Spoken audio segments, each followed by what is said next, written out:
दोस्तों, भारत और इसरो का मून मिशन चंद्रयान-3 लॉन्च हो चुका है, जिसकी वजह से भारत को इस पूरी दुनिया में एक अलग पहचान मिली है। और ये पल इसरो के वैज्ञानिकों के लिए एक गौरवशाली पल है।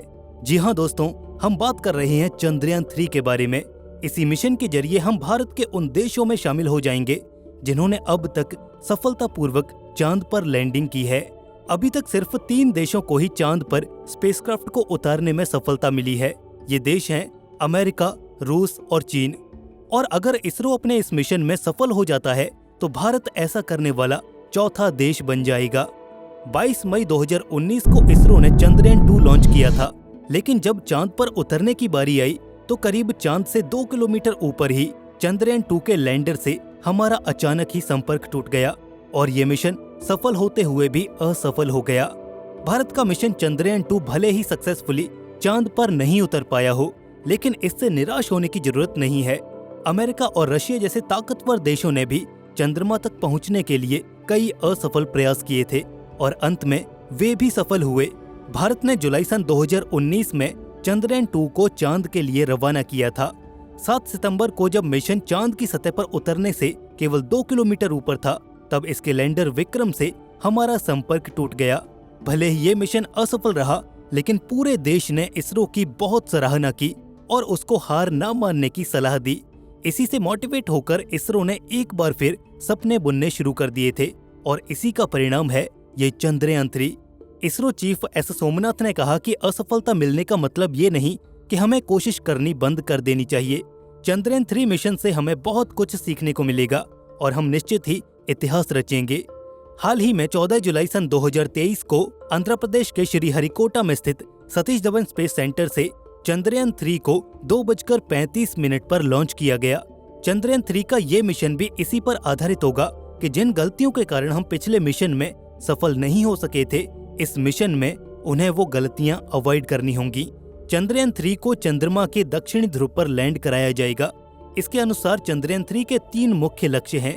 पहला, चंद्रयान-3 के लैंडर की चांद पर सुरक्षित और सॉफ्ट लैंडिंग करवाना। दूसरा, इसके रोवर को चांद की सतह पर चलाकर दिखाना। और तीसरा, कुछ बहुत ही इम्पोर्टेंट साइंटिफिक रिसर्च करना। इस मिशन के जरिए कुछ ऐसे तथ्य सामने आएंगे जो अब तक दुनिया को नहीं पता थे और शायद चंद्रमा को देखने का हमारा नजरिया बिल्कुल ही बदल जाए। चंद्रयान-3 की सफलता इसरो के लिए गर्व की बात होगी और ये देश के वैज्ञानिकों के लिए भी एक महत्वपूर्ण पहचान साबित होगी। चंद्रयान-3 मिशन साइंटिफिक कम्युनिटीज के लिए भी एक महत्वपूर्ण मिशन होगा। इसके माध्यम से साइंटिस्ट को चंद्रमा के बारे में नई नई जानकारियां मिलेंगी। चंद्रयान-3 का मिशन न केवल भारत के लिए बल्कि पूरी दुनिया के वैज्ञानिक समुदाय के लिए एक महत्वपूर्ण मिशन है। ये लैंडर मून की सरफेस पर जाएगा, जिसके बारे में अब तक कोई भी जानकारी मौजूद नहीं है। चंद्रयान-3 का कुल बजट 615 करोड़ रुपए बताया गया है। फिल्म RRR को बनाने के लिए 600 करोड़ रुपए से भी ज्यादा खर्च किए गए थे। जब एक फिल्म बनाने के लिए इतना खर्च किया जा रहा है तो इस हिसाब से तो इसरो ने बहुत कम खर्चे में अपना मिशन तैयार कर दिया है। अपने लॉन्च से लेकर चांद पर उतरने का ये सफर चंद्रयान कैसे पूरा करेगा, आइए समझने की कोशिश करते हैं। इसरो के अध्यक्ष एस सोमनाथ के अनुसार स्पेस रेस में ये भारत की एक और बड़ी कामयाबी होगी। उन्होंने बताया कि ये मिशन चंद्रयान-2 का ही फॉलो ऑन मिशन है। सबसे पहले लैंडर चंद्रमा पर सॉफ्ट लैंड करेगा और ये लैंडिंग चंद्रमा के उस ध्रुव पर होगी जिसको पृथ्वी से नहीं देखा जा सकता।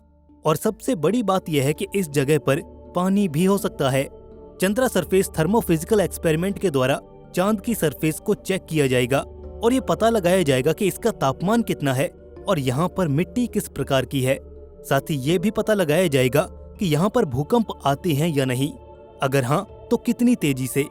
इसी बीच अंतरिक्ष एजेंसी के प्रमुख एस सोमनाथ ने कहा कि चंद्रयान-3 तो अब लॉन्च हो चुका है, लेकिन चंद्रयान-3 को इस मिशन के तहत इसरो 23 अगस्त या 24 अगस्त को चंद्रमा पर सॉफ्ट लैंड करवाने का प्रयास करेगा। तो दोस्तों, आपको क्या लगता है, क्या ये मिशन इस बार सक्सेसफुल होगा? अपनी राय हमें कमेंट सेक्शन में जरूर बताएं और साथ ही इस वीडियो को शेयर करके चैनल को सब्सक्राइब जरूर कर लें। दोस्तों, मिलते हैं एक नई इन्फॉर्मेटिव वीडियो के साथ। तब तक के लिए कीप लर्निंग, कीप ग्रोइंग।